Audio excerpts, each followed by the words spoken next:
ದೀಪಾವಳಿ ಒಂದು ವಾರ ಇರುವಾಗಲೇ ಬಂಗಾರಪೇಟೆಯಲ್ಲಿ ದೊಡ್ಡದೊಂದು ಸದ್ದು ಕೇಳಿಬಂತು. ಅದು ಪಟಾಕಿ ಸದ್ದಲ್ಲ, ಪಟಾಕಿ ಚೀಟಿ ಹೆಸರಿನಲ್ಲಿ 13 ಕೋಟಿ ವಂಚನೆ ಮಾಡಿದ್ದ ಎಂಬ ದೊಡ್ಡ ಸುದ್ದಿ. ಆ ಸುದ್ದಿ ಇನ್ನೂ ಮಾಸಿಲ್ಲ. ಈಗ ಅದೇ ಮಾಲೀಕನಿಂದ ಮತ್ತೊಂದು ಆರೋಪ ಕೇಳಿ ಬರ್ತಾ ಇದೆ. ಗಾರ್ಮೆಂಟ್ಸ್ ನೌಕರರಿಗೆ ಸಂಬಳ ಕೊಡದೆ ವಂಚನೆ ಮಾಡಿದ್ದಾನೆ ಎಂಬಂತ ಆರೋಪದ ಕೂಗು. ಬಂಗಾರಪೇಟೆ ಪಟ್ಟಣದ ಮುನಿಯಮ್ಮ ಲೇಔಟ್ನಲ್ಲಿ ಅದೇ ಪಟಾಕಿ ಚೀಟಿ ಭರತ್ ಎಕ್ಸ್ಪೋರ್ಟ್ ಹೆಸರಿನಲ್ಲಿ ಗಾರ್ಮೆಂಟ್ಸ್ ನಡೆಸುತ್ತಿದ್ದ. 1.5 ತಿಂಗಳಿನಿಂದ ಸಂಬಳ ನೀಡಿಲ್ಲ. ಮಾಲೀಕ Bharat phone number switch off ಆಗಿದೆ. ಗಾರ್ಮೆಂಟ್ಸ್ನಲ್ಲಿ ಉಸ್ತುವಾರಿ ವಹಿಸಿದ್ದ ಮುರುಗನ್ ಹಾಗೂ ಶಿವಕುಮಾರ್ ಸಹ ಫೋನ್ ಕರೆಗೆ ಸ್ವೀಕರಿಸುತ್ತಿಲ್ಲ ಎಂದು ನೌಕರರು ಗಾರ್ಮೆಂಟ್ಸ್ ಮುಂಭಾಗ ಗಂಟೆಗಟ್ಟಲೆ ಕಾದು ಕುಳಿತಿರುವ ಘಟನೆಗೆ ಸಾಕ್ಷಿಯಾಗಿದೆ. ಪಟಾಕಿ ಚೀಟಿ ಹೆಸರಿನಲ್ಲಿ ಕೋಟಿ ರೂಪಾಯಿ ಹಣ ವಂಚಿಸಿ ನಾಪತ್ತೆಯಾಗಿರುವ ಭರತ್ಗೆ ಇದೀಗ ಮತ್ತೊಂದು ವಿವಾದ ಹೆಗಲೇರಿದೆ. ನೌಕರರಿಗೆ 2 ದಿನ ದೀಪಾವಳಿ ರಜೆ ಕೊಟ್ಟು ಗಾರ್ಮೆಂಟ್ಸ್ಗೆ ಬೀಗ ಜಡಿಯಲಾಗಿದೆ.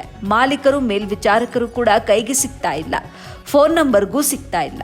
ನಮ್ಮ ಸಂಬಳ ಕೊಡೋದು ಯಾರು ಎಂಬುದು ನೌಕರರ ಅಳಲಾಗಿದೆ.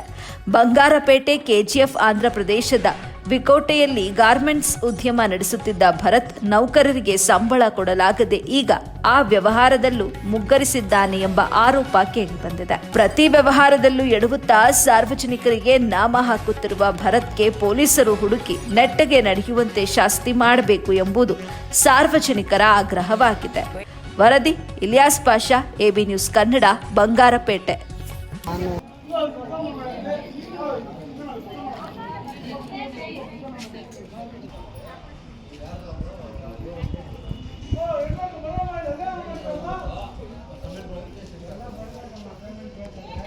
ಅಂತ ಬಂದು ಇಲ್ಲಿ ಕೆಲಸ ಮಾಡೋದು. ಇವ್ರು ನೋಡಿದ್ರೆ ನಮ್ಮ ಹೊಟ್ಟೆಗಳ ಮೇಲೆ ಹಿಂಗೆ ಹುಡುಕ್ತಾ ಇದ್ದಾರೆ. ಏನು ನಾವೇ ಯಾರು ನಂಬ್ಕೊಂಡು ನಾವು ಬರೋದು ಹೇಳಿ? ನಮ್ಮ ಸ್ಯಾಲರಿ ಕರೆಕ್ಟಾಗಿ ಕೊಟ್ಟಿರ್ತೇನೆ ಸರ್, ಮನೆಯಲ್ಲಿ ಆನ್ಸರ್ ಮಾಡೋಕ್ಕೂ ಮನೆಯಲ್ಲಿ ಗಂಡಸರು ಕೇಳ್ದೇ ಇರ್ತಾರಾ? ನಾವು ಬಾಡಿಗೆ ಮನೆಗೆ ಕಟ್ಟಬೇಕು, ಚೀಟಿ ಅಂತ ಲೋನ್ಗಳು ಇರ್ತೈತೆ, ಎಷ್ಟೋ ಇರುತ್ತೆ ಕಮಿಟ್ಮೆಂಟ್ಸ್. ಇವಾಗ ನಾವು ಯಾರಿಗೆ ಹೇಳಿ ಸರ್ ಹೇಳೋದು? ಇವ್ರು ಈ ಥರ ಬಚ್ಚಿಟ್ಕೊಂಡ್ಬಿಟ್ರೆ ಎಲ್ಲಾರ ಹೋಗಲಿ ಕಾಡುಗಳಲ್ಲಿ ಇಟ್ಬಿಟ್ರೆ ನಾವು ಯಾರಿಗೆ ಸರ್ ಆನ್ಸರ್ ಮಾಡೋದಿಲ್ಲ? ಗಂಡಸು ಒಂದು ಟೇಬಲ್ ತಟ್ಟು ಮಾತಾಡ್ದು ನಾನು ಅವತ್ತು ಕೊಡೋಕೆ ಹೋಗ್ತಾ ಇಲ್ವಾ? ಅವನಿಗೆ 2 ದಿವಸ ರಜೆ ಕೊಟ್ಬಿಟ್ಟು ಅವನು ಎಸ್ಕೇಪ್ ಆಗ್ಬಿಟ್ಟ. ಇವಾಗ ನಾವು ಯಾರಿಗೆ ಆನ್ಸರ್ ಮಾಡೋದು? ಯಾರು ಎಸ್ಕೇಪ್ ಆಗಿದ್ದಮ್ಮ? ಶಿವಕುಮಾರ್ ಮತ್ತೆ ಮುರುಘಾ ಮಾಸ್ಟ್ರು. ಮಾಡ್ತಾ ಇದ್ದಿದ್ದು ನಾವು ಹಬ್ಬಕ್ಕೆ ಮುಂಚೆ 7ನೇ ತಾರೀಕು ಪೇಮೆಂಟ್ ಆಗಿರೋದು ಆಗ್ತಾ ಇತ್ತು. ಓನರ್ ನಮ್ಗೆ ಹೇಳಿಲ್ಲ, ನಮ್ಗೆ ಕಷ್ಟ ಇದೆ, ನಾವು ಕೊಡಲ್ಲ ಅಂತ ಹೇಳಿಲ್ಲ ಅವರು. ಮುರುಗನ್ ಸಾರು ಶಿವಕುಮಾರ್ ಸಾರೇ ಮೀಟಿಂಗಲ್ಲಿ ಮಾಡಿ ಹೇಳಿರೋದು 15ನೇ ತಾರೀಕು ಪಕ್ಕ ಕೊಡಿಸ್ತೀವಮ್ಮ, ನೀವು ಒಂದು ಸಲ ಸರಿಸ್ಕೊಳ್ರಿ ಹಂಗೆ ಅಂತ ಹೇಳಿದ್ದಾರೆ. ಅವರು ಏನು ಜವಾಬ್ದಾರಿ ಏನು ತಗೊಂಡಿಲ್ಲ. ಅವ್ರಿಗೂ ನೋಡಿದ್ವಿ, ಹೋದ ಬುಧವಾರ ಬಂದಿದ್ವಿ. ಅವ್ರು ಫೋನ್ ಮಾಡಿದ್ರು, ಮುರುಗನ್ ಸಾರು ಸ್ವಲ್ಪ ತಡ್ಕೊಳ್ರಮ್ಮ ಕೊಡ್ತೀವಿ, ಎಲ್ಲರಿಗೂ ಕಷ್ಟ ಇದೆ ಅಂತ ಹೇಳಿದ್ರು. ಸರಿ ಮತ್ತೆ ಫೋನ್ ಮಾಡಿದ್ರೆ ಇವಾಗ ಫೋನ್ ರಿಸೀವ್ ಮಾಡ್ತಾ ಇಲ್ಲ ಸರ್. ನಮ್ಗೆ ಈಗ ಭಾರತ್ ಎಕ್ಸ್ಪೋರ್ಟ್ ಕಂಪನಿ ಇಲ್ಲ ಅಂತ ಆಯ್ತು, ಮುಂದಿನ ನಿಮ್ಮ ನಡೆ ಏನು? ಮುರುಗನ್ ಸರ್ ಅಂತ ಆದ್ಮೇಲೆ ಕೊಡ್ತೀವಮ್ಮ, ಸ್ವಲ್ಪ ಅವ್ರ ಕಷ್ಟ PM sir, GM Shivakumar sir, PM ಅವರಿಬ್ಬರೇ ಸರ್ ಕೊಡ್ತೀವಿ. ಕಷ್ಟಪಟ್ಟಿರೋದು ಇವಾಗ ನಮ್ಮ ಸ್ಯಾಲರಿ ಕೊಟ್ಟಿಲ್ಲ, ಆ ಕಡೆ ನಂಬಿಕೆ ಇಲ್ಲ ಸರ್. ನಾವು ಮನೆಗಳಲ್ಲಿ ಎಷ್ಟೋ ತಿನ್ನಕ್ಕೆ ಕೂಡ ಇಲ್ಲ ಸರ್, ನಮ್ಗೆ ಊಟಗಳು ಹಬ್ಬಗಳು ಇಲ್ಲ, ಏನು ಇಲ್ಲ. ಆ ಕಡೆ ಪಟಾಕಿ ಚೀಟಿ ಹಾಕಿರೋದು ಅದು ಕೊಟ್ಟಿಲ್ಲ, ಈ ಕಡೆ ಇದು ಕೊಟ್ಟಿಲ್ಲ. ನಾವೇನಂತ ಮನೆಗಳಲ್ಲಿ ಹೇಳೋದು? ಮುರುಗನ್ ಸರಿಂದ ಶಿವಕುಮಾರಿಂದ ಸರ್ ಆಗಿರೋದಿಲ್ಲ. ಸುರೇಶ್ ಅಂತ ಹೇಳ್ಬಿಟ್ಟು ಮೊದಲು ಇಲ್ಲಿ PM ಆಗಿ ಕೆಲಸ ಮಾಡ್ತಾ ಇದ್ದೆ. ಇಲ್ಲಿ ಬಂದುಬಿಟ್ಟು 1.5 ತಿಂಗಳಿಂದ ಸಂಬಳ ಬರಬೇಕು ಹೆಣ್ಮಕ್ಳಿಗೆ. ಈ ಕಾರಣಕ್ಕೆ ಇಲ್ಲೆಲ್ಲ ಸೇರಿದ್ದಾರೆ, ಎಲ್ಲರೂ ಒಂದು ಗ್ರೂಪ್ ಸೇರಿದ್ದಾರೆ. ಅವ್ರಿಗೆ ನ್ಯಾಯ ಸಿಗ್ಬೇಕಂತ ಹೇಳ್ಬಿಟ್ಟು ನಮ್ಮ ಕಡೆಯಿಂದ. ಯಾವ ಕಂಪನಿ? ಭಾರತ್ ಎಕ್ಸ್ಪೋರ್ಟ್ ಅಂತ ಹೇಳ್ಬಿಟ್ಟು ಭಾರತ್ ಅವ್ರದ್ದು ಕಂಪ್ನಿ ಸರ್ ಇದು. ಇಲ್ಲಿ ಬಂದುಬಿಟ್ಟು ಮ್ಯಾನೇಜ್ಮೆಂಟ್ ಆಗಿ ಮುರುಗನ್ ಅಂತ ಹೇಳ್ಬಿಟ್ಟು CO, PM ಆಗಿಬಿಟ್ಟು ಶಿವು, ಇಬ್ಬರು ಬಂದ್ಬಿಟ್ಟು ಅವರು ಈ ಸ್ಕ್ಯಾಮ್ ಮಾಡಿಬಿಟ್ಟು ಈ ಥರ ಎಲ್ಲ ಮಾಡಿದ್ದಾರೆ ಸರ್. ಅವರು ಎಷ್ಟು ಜನ ಇದ್ದಾರೆ ಕಾರ್ಮಿಕರು? ಇಲ್ಲಿ ಬಂದ್ಬಿಟ್ಟು 110 ಜನ ಇದ್ದಾರೆ ಸರ್. ಇಲ್ಲಿ ವಿಕೋಟದಲ್ಲಿ 60 ಜನನೋ 70 ಜನನೋ 80 ಜನ. 3 ಫ್ಯಾಕ್ಟ್ರಿ ಸರ್. ಟೋಟಲ್ ಎಷ್ಟು ಜನಕ್ಕೆ ಪೇಮೆಂಟ್ ಬರಬೇಕು? 200 ಜನವ್ರಿಗೆ ಪೇಮೆಂಟ್ ಬರಬೇಕು ಸರ್. 300 ಜನ ಇರುತ್ತೆ.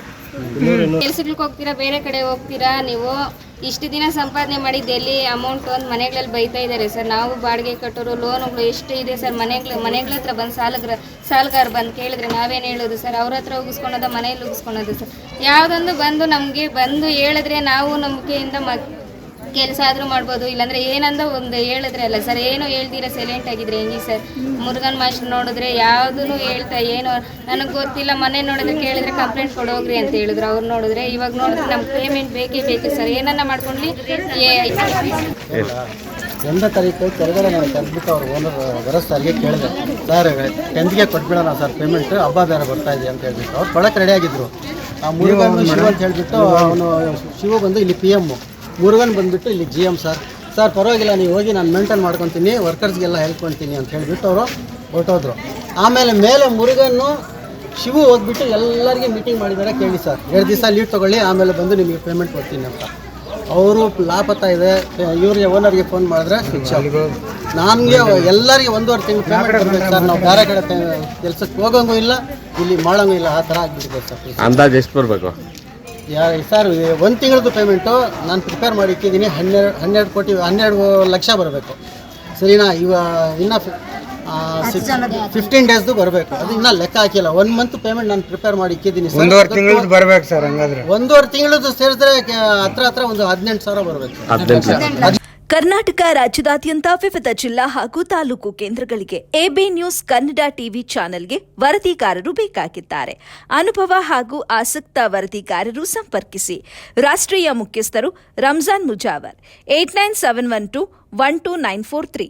ಕರ್ನಾಟಕ ರಾಜ್ಯ ಮುಖ್ಯಸ್ಥರು ನಲ್ಲೂರು ಮಹಮ್ಮದ್ ಆಸಿಫ್ 9964465953.